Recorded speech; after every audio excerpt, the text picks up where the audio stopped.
तो नमस्कार दोस्तों, मैं नितिन कुमार आज फिर से एक ऐसे इंसिडेंट के बारे में बात करूंगा जो आज के टाइम में हर एक मीडिया हाउसेस न्यूज रूम के अंदर सुर्खियां बटोरे हुए हैं।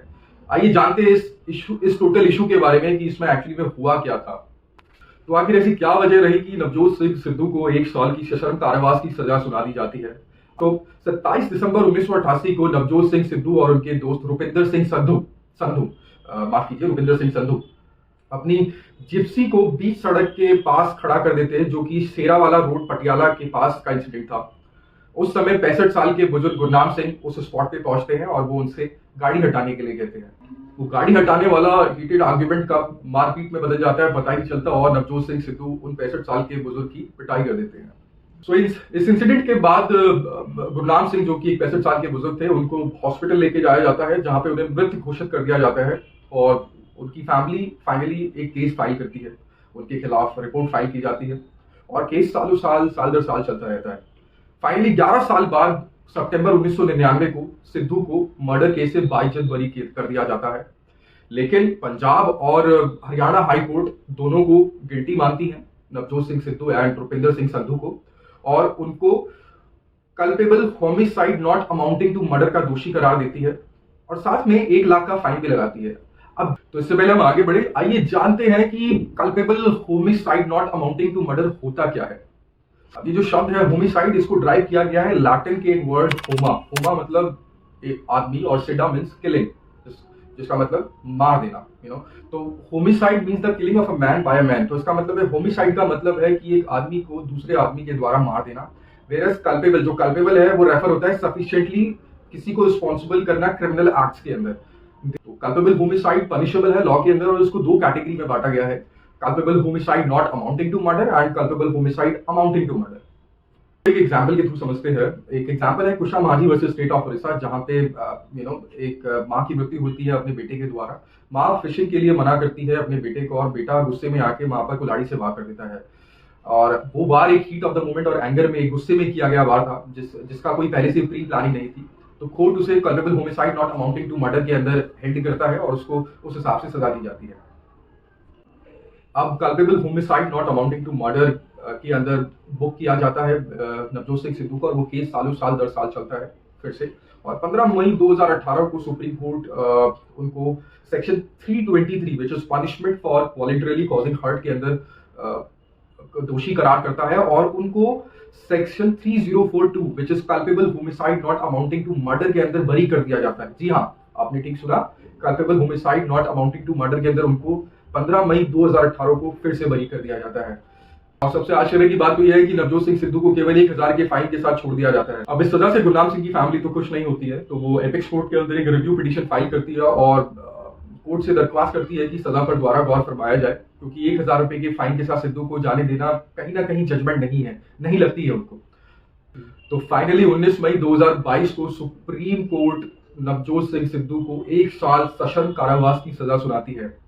कोर्ट सजा के दौरान एक विशेष टिप्पणी करती है और वो कहती है कि सिद्धू के द्वारा किया गया जो एक्ट है वो पनिशेबल है, क्योंकि सिद्धू एक इंटरनेशनल क्रिकेटर थे, वो अच्छे खासे लंबे हैं और उनका शरीर भी उस समय सही था। कोर्ट कहता है कि खासकर हाथ तब एक हथियार बन जाता है जब उसको कोई बॉक्सर या कोई रेसलर या कोई क्रिकेटर यूज करता है, क्योंकि वो अपने नेचर ऑफ स्पोर्ट के कारण बहुत ज्यादा फिजिकली फिट होता है।